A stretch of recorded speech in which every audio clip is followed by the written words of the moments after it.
Twitter, all at ESPN Northwest Florida. And we're presenting Wrestling Against Cancer 9. Tickets are $12 for adults. Kids 6 through 17 get in for $8. 5 and under get in free with a paid adult. Doors open at 5:30. Bell time 6:30. This is going to be at Bay Haven Charter Academy. I'll be doing the ring announcing, and all proceeds go to Jaden's medical expenses. Now, I know we don't have very much time here, so I'm going to kick it right over to you, Brian, and introduce our great guest, Monte and Pharaoh. It is WrestleMania week. It is the week of the year for wrestling fans, so who better to have on the show than our wrestling experts, Monte and the Pharaoh. Again, guys, Thursdays, 8 p.m. Central, Cablevision, Facebook, YouTube. Check them on YouTube. You can see all the back catalog, a lot of fun stuff to watch there. Guys, how we doing today? Lovely. What's going on, Coach? Monte, you there? Week. There he is. Get ready. WrestleMania week, boys. Let's do this. I want to start with something. We're going to spend, obviously, the rest of the time on WrestleMania, but I wanted to throw one thing at you guys first.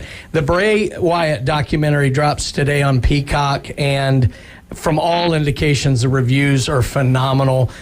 Just kind of polarizing is the wrong word, but an interesting figure in that terribly creative, maybe not everybody's cup of tea with some of the spooky stuff, but always had to love his creativity. Of course, we have the tie with Coach Andy Siegel, was his football coach in college, but just some quick thoughts on maybe Bray Wyatt and just his impact on, the modern wrestling sphere. Super genius. Yeah. Super genius. Nobody like him before him. Nobody will come that's like him after. The documentary, Mike my partner must be really pumped up for, because he loves those documentaries. Yes. But Mike, we haven't had a chance to talk about it. I heard at the end there's this little hint that Bo Dallas might be coming around soon, which has got me really excited.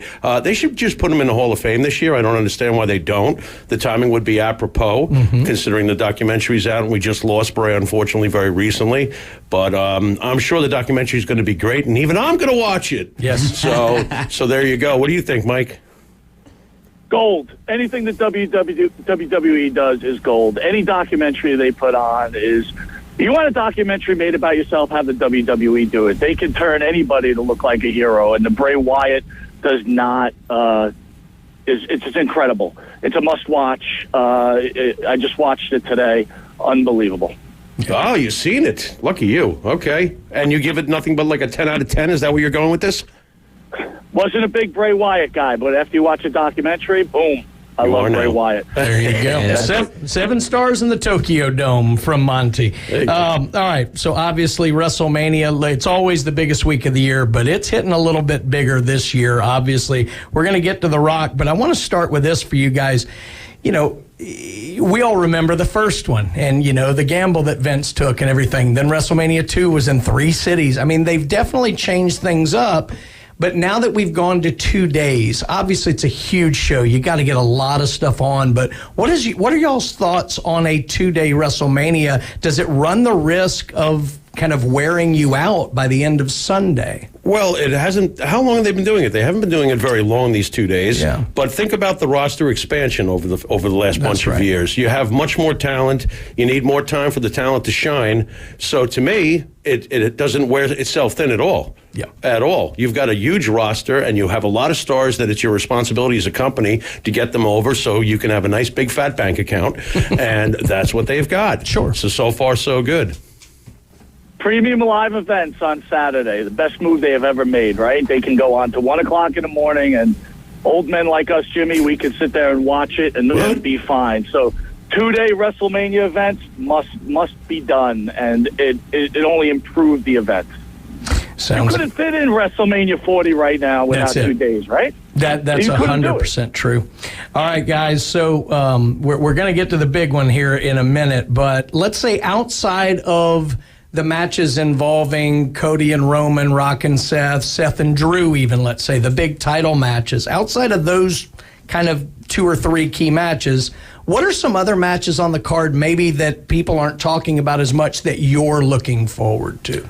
Well, I don't want to steal Mike's thunder, but he's right. The ladies are going to kill it because the ladies they always do. They usually do kill it. I think that anything involving Gunther, like I've said previously, is going to kill it. And that Logan Paul matchup with those other 2 fine future Hall of Fame gentlemen, don't count on that to be boring either. That should be fantastic. I mean, Randy Orton's a pro's pro.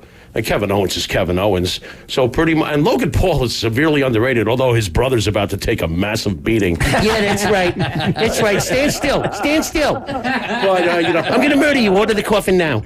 But, but I think those are going to be all great matches. Mike, what do you think? I haven't seen a WrestleMania been overshadowed by a main event like this since Andre Hogan. Okay. But then you had that Savage Steamboat match, right? That shocked the world. That's right. I'm still going to stick with Rhea and Becky just ripping the house down. I just have that gut feeling. I mean, that's the way I'm going to go with this.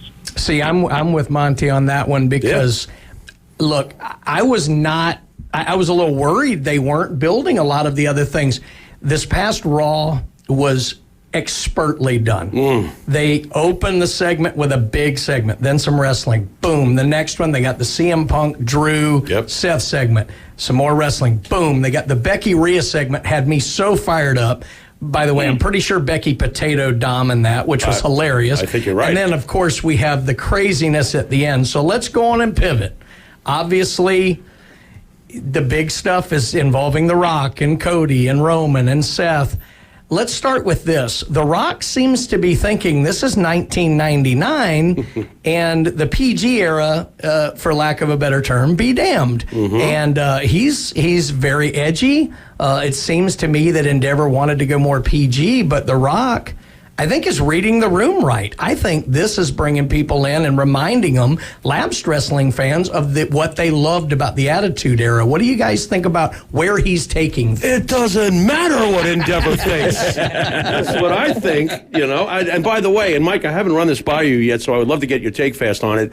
I believe that The Rock is currently grooming himself, since he is the final boss and is on the board of the company that does run things now. I think he's grooming himself to be the next Mr. McMahon. Ooh. How about them apples? How about he comes and goes and makes rules and enforces them? I love heel Rock. The Rock is great whether he's popular or unpopular, because even when he's unpopular, he's popular. He's The Rock.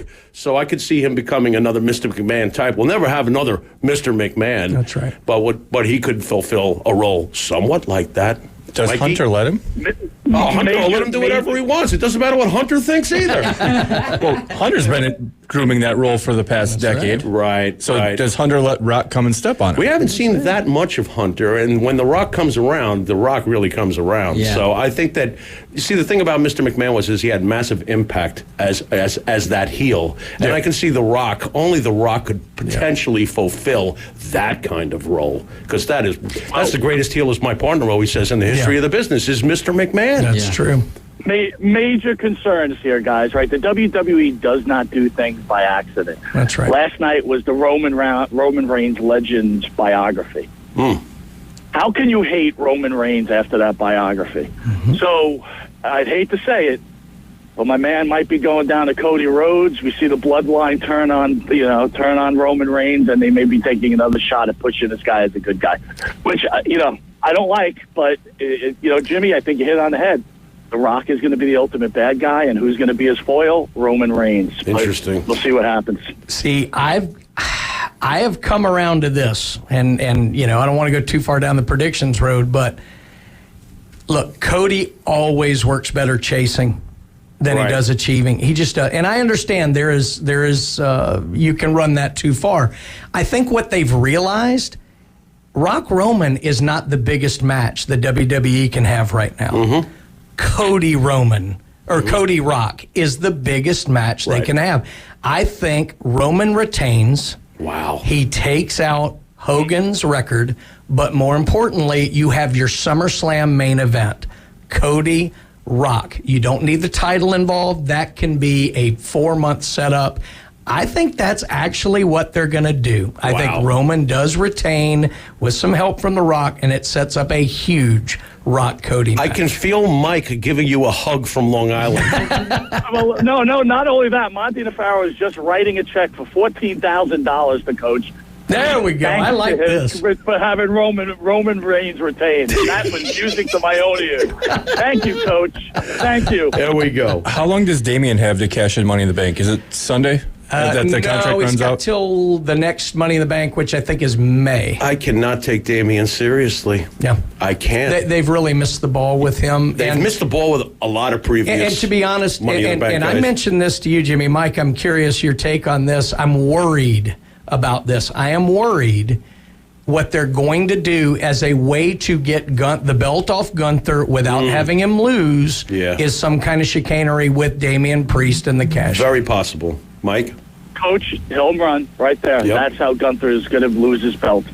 Damian Priest is going to cash in on the IC title, which, again, you got to keep Gunther strong. Yep. I don't know if that even makes any sense here. Look, I'm just going to say this. This WrestleMania could be the greatest WrestleMania of all time, but if it's written wrong or improperly, this could be the biggest bomb that we've ever sat through, like the Royal Rumble last year. Right. Which was a total disappointment. This can be one of the greatest, or it can be a total disappointment. And they don't have a lot of room for error here. They really don't. There's not a lot of matches, and you can make a lot of mistakes with this. And if Priest cashes in on Gunther, huge mistake. Yeah, I agree. Huge mistake. We got about 2 minutes left here, fellas. Kyle texts in. He wants to know if you guys saw the CM Punk interview today, and what are your thoughts on his comments about AEW? I did not. Mike, do you know anything about this? I did not. I was more involved on the Vincent Kennedy McMahon. Do you have the letter. comments by any chance? I don't have that. I do. Well, I'll tell you what, CM Punk is already a big question mark. What's he going to do at WrestleMania? That's just one more question mark we have. Hopefully he took a big fat you-know-what on AEW. He says it's not a real business, and then goes on to discuss Tony Khan's leadership. Well, he's correct, because Tony Khan couldn't lead a Boy Scout troop, and AEW is the boys running the locker room. Wait a minute, Jimmy. To be fair, you know what? CM Punk took that man's money and gave him nothing. So CM Punk really should just keep his mouth shut. I mean, he just doesn't learn. Won't you be picking on Phil? And he doesn't learn. You're picking on Phil. I can't still, Phil. The one thing I will guarantee you is CM Punk will not keep his mouth shut. No, never. Never. That's true. So very quickly, guys, who is it? Does Cody finish the story or not, Jimmy? Listen, you cannot do that to the fans. I believe that, look, what I want, it doesn't matter what I want. I don't think you can do that to the fans. I think the fans at this point would go delirious with the boy who cried wolf. It would be very hard to take Cody seriously after this. I think it would hurt his stock. However, Cody has just re-signed. Yeah. Mike? So there you go with that. Mike? Money rules. Roman Reigns retains the title, even though I said something different earlier. Roman Reigns retains. Cody Rhodes, go after the IC title. Thank you guys so much. And fingers are up. Monte The Pharaoh, thank you guys so much. Y'all make sure to check them out. Coach James Hale Show live at 7. Inside Drive back at 11. We're back at 4. Just remember, Jesus loves you, so do I. Have a great